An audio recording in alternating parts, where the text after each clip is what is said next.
Hi there. Happy birthday. Um, ang wish ko sana kahit wala ako diyan, hindi mo ako kasama. Sana maging masaya ka pa rin kahit malayo ako sa inyong mga anak ko. Iisipin mo lagi, Pe, na mahal kita. Um, konting tiis lang.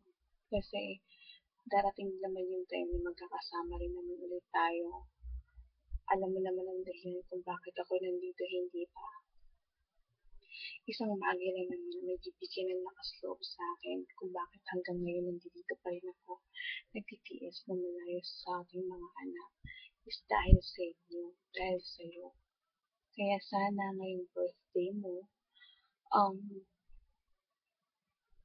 maging happy at lagi mong tatandaan na mahal kita. Kahit gaano man katagal o kahit gaano man ako kalayo sa inyo ng mga anak ko, iisipin ko pa rin na dapat maging matatag pa rin ako at maging matatag tayong pareho.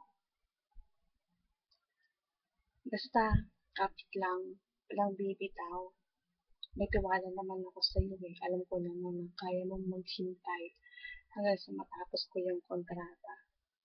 I love you so much, Pe. Mahal na mahal kita. Ingat ka lagi. Happy birthday. Mwah.